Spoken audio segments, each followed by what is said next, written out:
The legendary slogan, Jalas Viva Jayame, is the motto of the Indonesian Navy, which comes from Sanskrit and means, in the sea we are Jaya. The Indonesian Navy has more than 60,000 active personnel, and one of them is Andrianto. Andrianto's journey began in 2007 when he attended Tamtama Education in Surabaya. After graduating and being inaugurated with the rank of Seaman 2, Andrianto was placed on the KRI Teluk 538 in Jakarta. In November 2013, Andrianto married Pipit Dian Lestari, and the two have now been blessed with 2 children. Time flies, and in 2023, their marriage has entered a decade. Currently, Andrianto holds the rank of Corporal 2, Kopdar, and serves as a helmsman on the KRI AMI 351 which operates in Surabaya.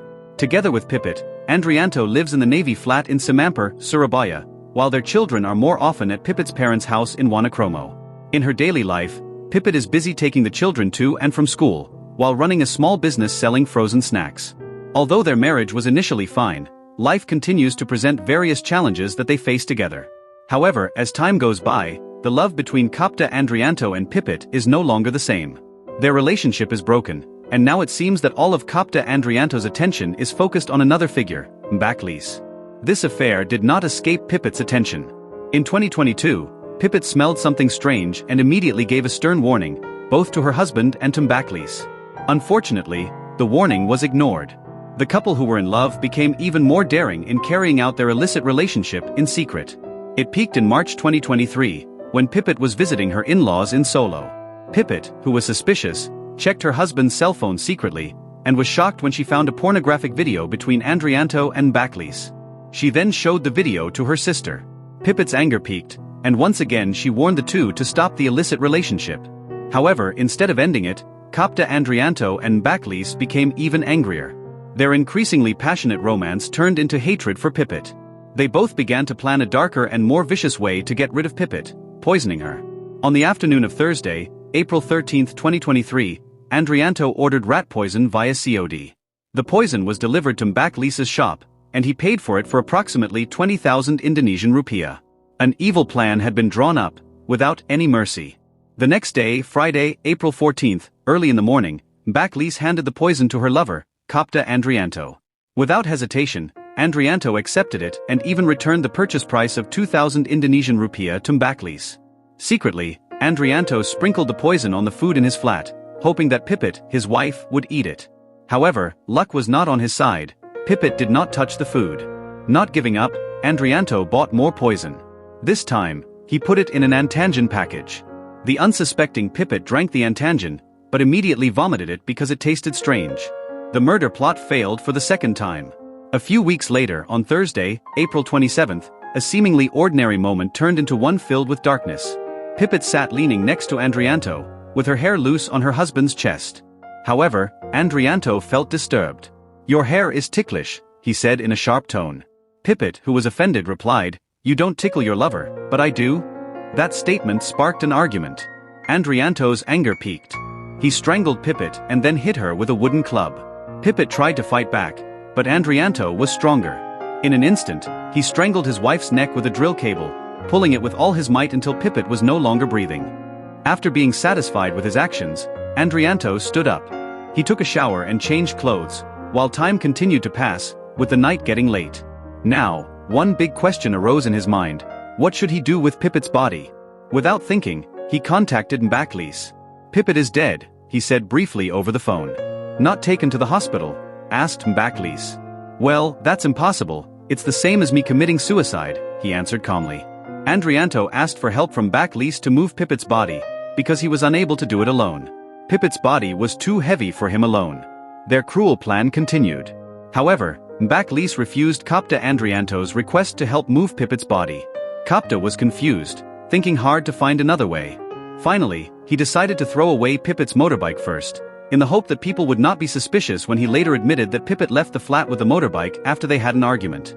The dark night became a silent witness when Kopdar Andrianto rode Pipit's motorbike towards the mangrove area not far from their flat.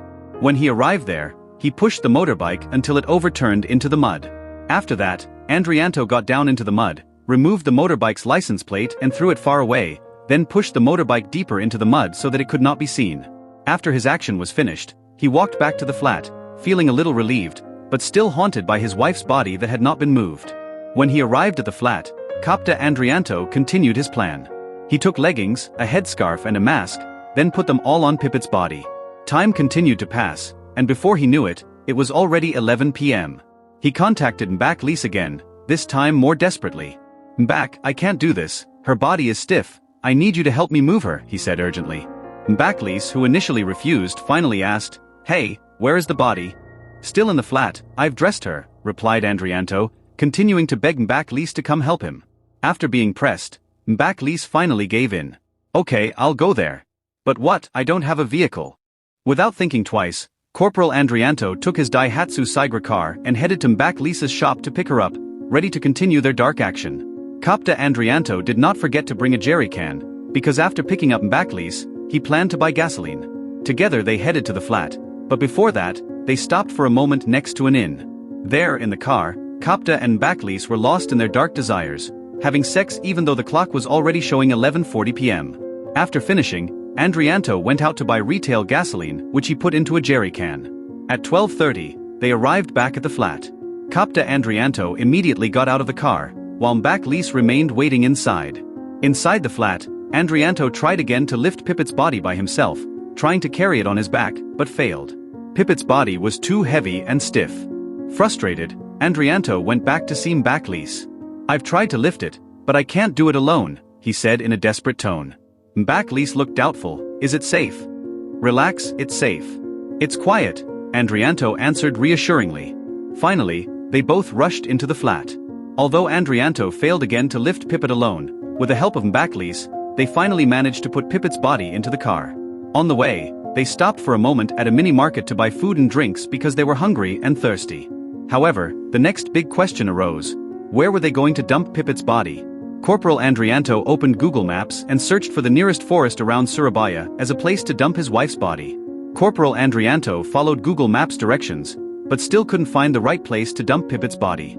Confused, he turned the car around and continued searching, this time towards the Kenjaran area. Following the directions, he directed the car towards Kenjaran Watu Beach. In the middle of the trip, Sis Lis asked, "Where are you taking me?" "I don't know either, I'm confused." "Maybe there's a quiet place in Madura," answered Andrianto, feeling at his wits' end. They continued their journey towards the Suramadu Bridge, crossing the strait towards Madura. They then followed the rural roads in the Traga area, Bangkalan. At that time, it was already 2:30 in the morning, and the atmosphere was very quiet. Near the rice field area, Corporal Andrianto stopped the car. "Just throw it here," he said to Sis Lis, who was starting to look restless. With great difficulty, the two of them pushed Pipit's body into the ditch at the edge of the rice field. After that, Andrianto took a jerrycan that had been filled with gasoline, then poured gasoline on Pipit's body. To ensure there were no traces, Andrianto moved the car so that it would not be hit by sparks. He then asked Sis Lis to look for a branch. After getting it, Corporal Andrianto wrapped a glove around the end of the branch, poured gasoline on it, then lit it and threw it towards Pipit's body. They made sure Pipit's body was burned before leaving the place. At 3:20 a.m., the two of them rushed to leave the location. On the way home, right in front of an elementary school in the Pagat area, Surabaya, Corporal Andrianto stopped the car. Again in the car, the two of them had sex. After that, in a hopeful tone, Corporal Andrianto whispered to Sis Lis, "Don't waste me, okay?"